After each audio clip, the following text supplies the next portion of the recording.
Um, Welcome to Movie Lover. My name is Rucha Nambalkar and I love to review movies. Today I'm going to talk about an Indian Marathi language film called Aboli.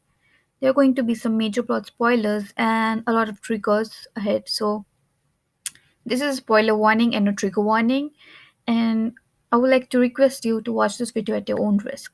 There will be spoilers for the movie Dur, Edbar, and the TV show Saubhagyavati Bhava. So just giving you a heads up on that, okay?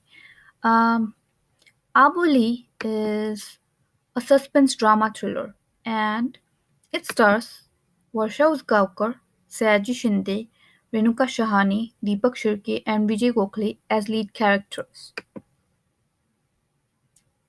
Civil rights activist, writer, and poet Maya Angelou once said, "When someone shows you who they are, believe them the first time." This is a very powerful advice. When someone who pretends to be nice and sweet all the time shows you their true colors, it can be very difficult to believe the bitter truth and walk away. Not only it is hard to believe that a person who is pretending to be nice and kind is actually batshit crazy and lacks empathy, but also it can be difficult to leave someone like that. It can be dangerous, especially if it is a friend or a new love interest. We have seen some characters on um, TV screens and movie screens, and the conversations that started showed how much people can fall for such characters despite seeing the facts. They're just willing to fall for the act despite knowing the facts. And one such example comes to my head right now is Joe from the TV series You on or the Netflix series You, who is a really bad person. He's literally evil, but there are people romanticizing him. There are people blaming his victims. Despite Penn Badgley's repeated attempts to make people see Joe for who he really is, some people still love Joe. This depiction or interpretation of romanticizing is quite dangerous, and people with intellectual laziness may fall for the wrong person. You can see the comment section for the scary Netflix series You, where some people are literally romanticizing Joe and hating on his victims. Another such character from the Bollywood movie Dur is Rahul Mehra. He doesn't really have a moral code, but he was not Kiran's boyfriend. He was a crazy lover who was stalking her and terrorizing her. And then I can think of another movie, Ed Bar, where there was this bad boy um, played by John Abraham called Arun Trivedi, and he was very impulsive, was very violent, and very unpredictable. Bar, I'm sorry, Atras featured the female version of the crazy ex-girlfriend who would do anything to get what she wants. Sonia Roy was a high-functioning, sophisticated female version of Aryan Trivedi, and she was a textbook example of a psychopath or sociopath. I just want to say that I cannot analyze or diagnose people with such illnesses, but I can see all these characters exhibiting personality disorders like narcissism or psychopathy and sociopathy. That's why I'm using these terms in general. So please don't hold me on that. But I can definitely see that these people were really evil and they exhibited similar behaviors that was very borderline and very disturbing and not right at all. One of Hindi TV's favorite villains, Viraj Dobriyal from the show Saubhagyavati Bhava, loved to abuse and control his wife, claiming that he was trying to make her perfect. When it comes to these terms, like I already said, sociopathy, narcissism, or psychopathy, all I can say is that people suffering from these personality disorders are charming, they're really good liars, and lack empathy. and they have like some really weird god complex. I mean, who wants to make his life, make his wife perfect, right? Like, I mean, your wife is already perfect. Like, why would you even say that? You know, I'm talking about Viraj Dobriyal right now, but like, what? And these people really lack basic human decency. Like, they lied to the person they claim to love, okay, and then they can go to extreme lengths to get what they want from the person, even if it ends up hurting the person or someone else. Aboli was an attempt in Marathi cinema by movie director Amol Shetke, who also made some Hindi language or Bollywood films like Guna, Namkum Jaiga, and Rain. And his movies are really different. I enjoy watching his work because he brilliantly and very successfully captures a lot of psychological aspects in the raw form of, you know, like such characters. So Abuli has this guy called Sergi, and he's a young man with a really strong moral code. Like, he has his ethics. He was adopted when he was an orphan, when he was a young orphan by a man called Bappa, and Bappa has his own daughter.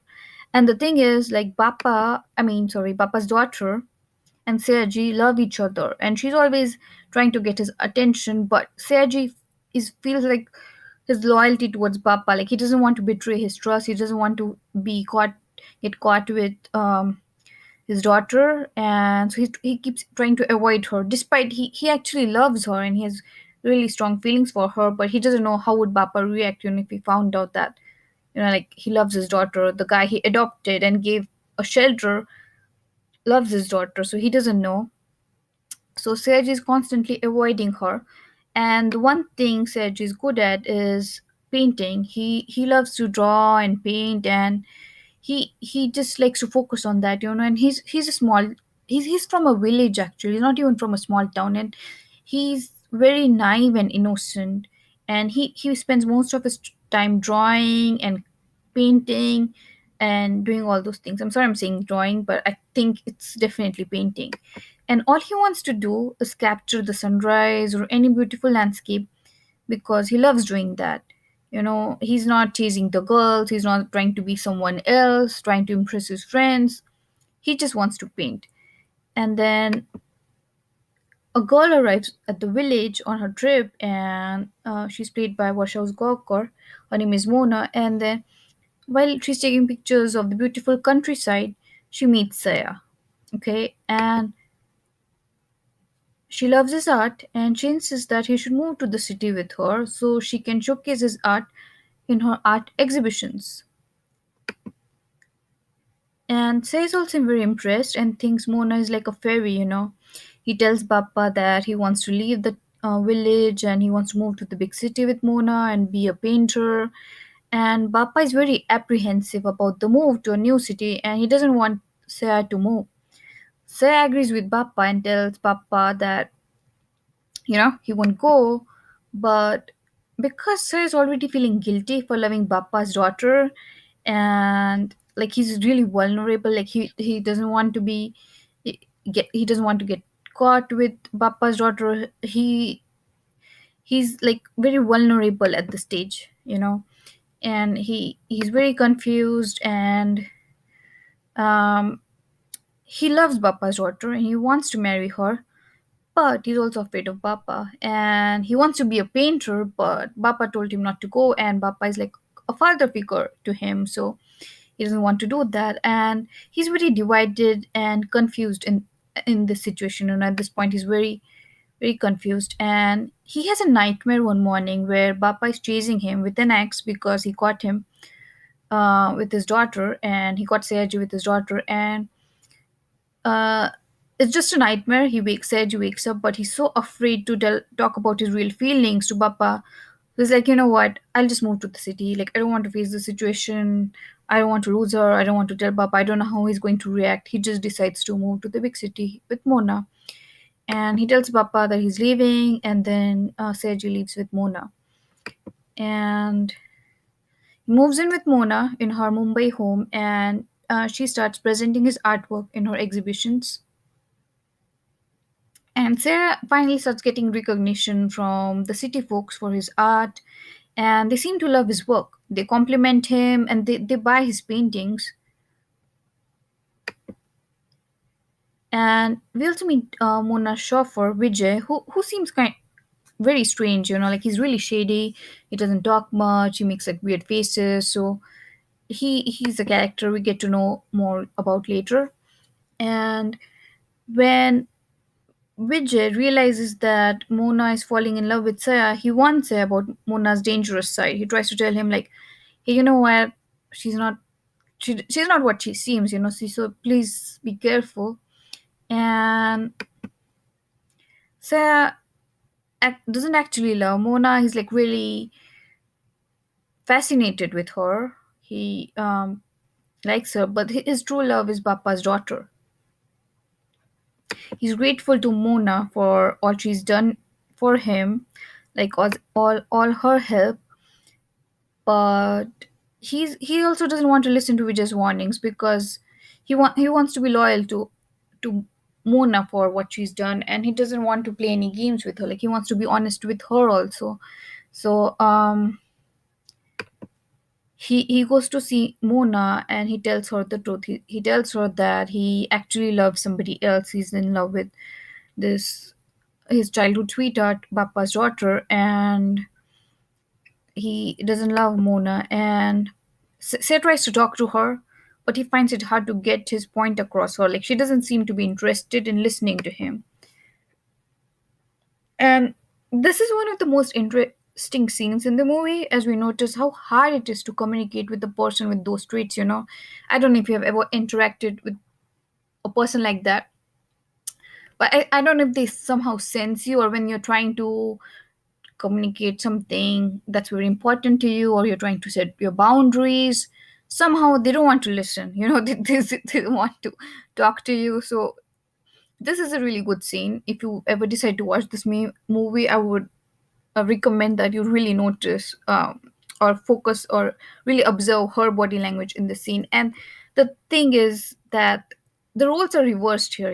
We are seeing this guy, this naive innocent guy from a village, is the victim, while Mona, I mean, she seems, a little bit crazy. She hasn't done anything yet, but she's crazy. And it's still very believable. That's, I think, that is the beauty of this movie, because sometimes, a lot of times, male victims aren't believed. Like people don't want to believe, okay, fine, it happens to women, doesn't happen to guys. But it happens to guys too, because if you look at people like Mona or Sonia or Aryan, they're very good at communicating, they're very good at having a really nice image, and they are very good at manipulating people, and they're very good at manipulating their victims.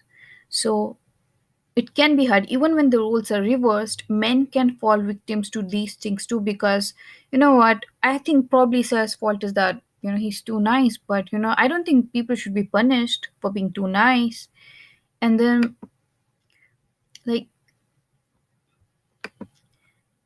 Sir finally like tells her that he's grateful to her, he admires her, but the only person he truly loves is Bappa's daughter.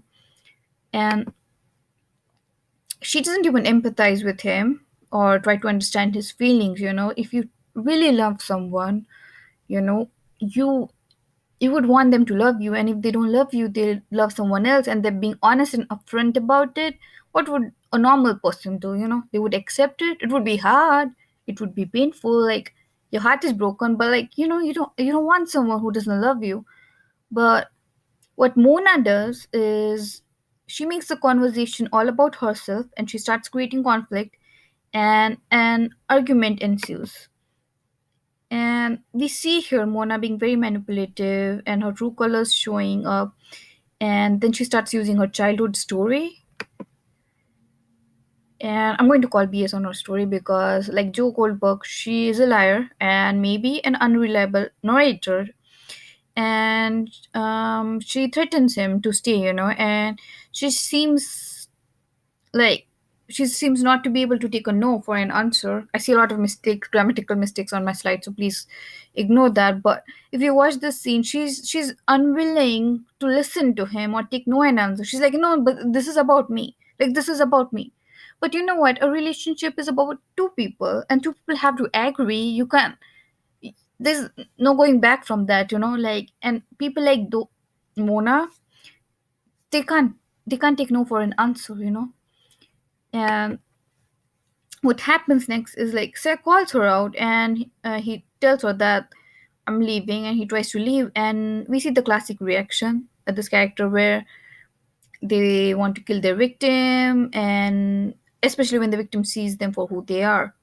And usually these people, they destroy their victim completely, like on a social level or a physical level. And we get to know the story of Vijay, Mona's chauffeur. Like he was a successful painter. And another woman, Nazneen Wadia, she started investing in Vijay's art and she was supporting him. And Mona got jealous for some reason, and then she tried to destroy Vijay by permanently hurting his hand, which ruined his painting career. And then she somehow convinced him to work for her as a chauffeur. And not being able to make Sia stay, she starts physically assaulting him. And Sergi, being the strong countryman, he not only protects himself but also escapes her clutches. And this is the thing I've heard a lot about people from the rural areas, because like they live a really simple life, they eat well and they exercise, especially in India, or specifically in India. They're very physically strong, because they don't eat junk food or engage in bad habits. This is like a really common thing I've heard about the rural folks. So he just leaves, and then he's able to escape, and we see a happy ending for the real man Siaji, who gets to go back safely to his love and also receives approval for his relationship from Papa. And this is really nice happy ending where the bad girl or the evil girl doesn't get to win. And if you have ever interacted with people who have such personality disorders, and if you have fallen in the traps, even if it was temporary, and if you look back and carefully analyze the situation from a third person's perspective, you will realize that they have some inner power to detect vulnerability, and they're good at convincing you to do something you won't do in normal circumstances. When you're at your lowest, or like when you're depending on them, they can detect and they can use that to manipulate you or make decisions that you usually won't. And you also usually run into them when you are low on positive energy, or excuse me, when you are extremely vulnerable. Some of them usually do generous acts to control you. Basically, I've seen this personally on a personal level. I've seen my from my experiences, they're very generous when they are nice to you. Oh my god, there's no limit to how nice they can be.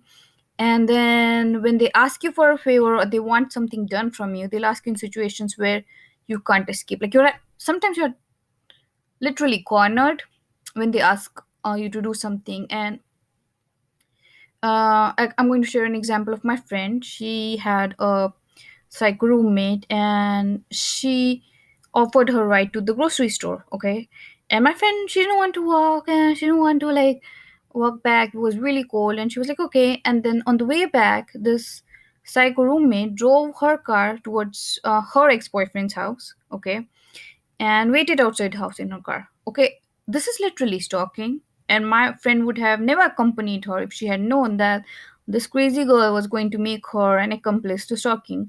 But she was in a desperate situation. She just wanted to get her groceries and come home and not waste time like walking to the store or whatever. And she didn't know what to do. She was like, I mean, what are you doing here?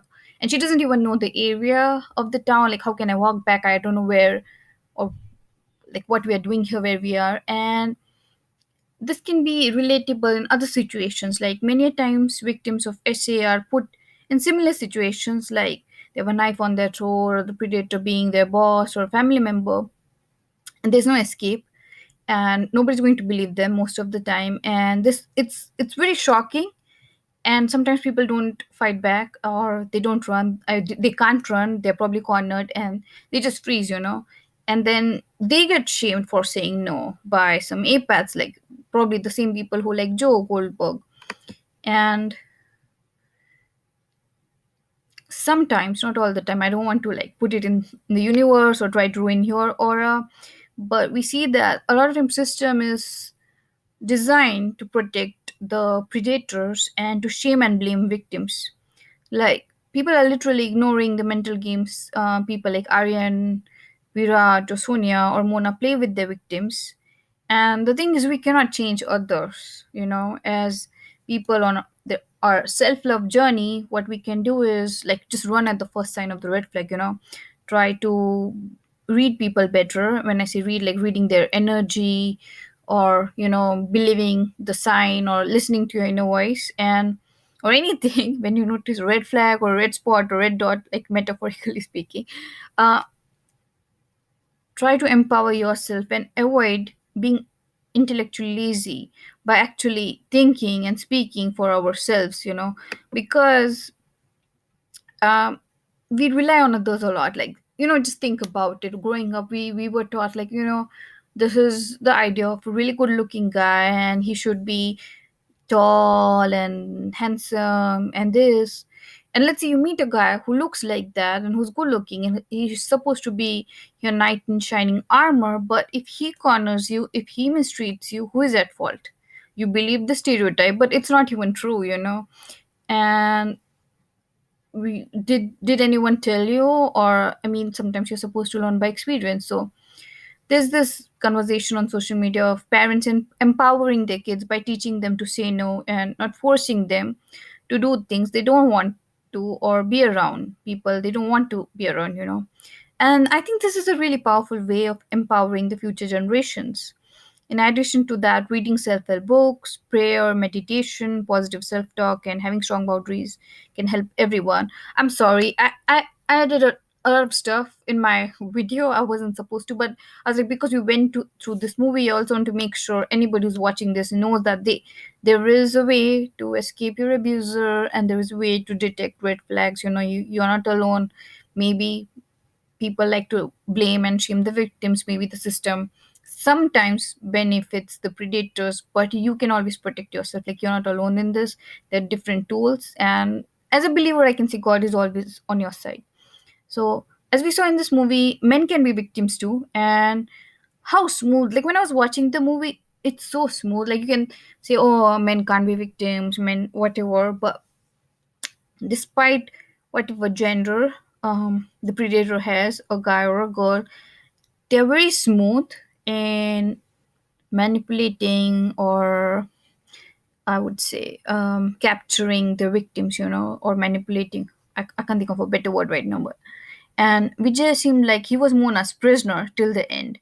And Saya was probably able to escape because, despite coming from a poor family, from a small village, he was loved. He was loved, and he was treated right by his foster father, and he had a strong sense of self, and was not a people pleaser. And I think he was able to see through Mona's fakeness since the beginning, and he didn't fall for her.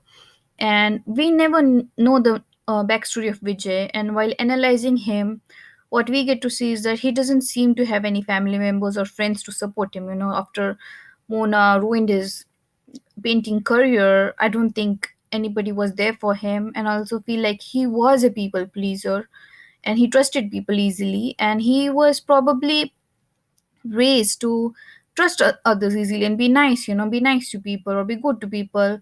And I think he did not recognize the red flags in Mona. And when later on Vijay goes to Mona in a drunken state, we see that he sticked around Mona for this long, not because he was a prisoner or he loved her, but because he wanted revenge.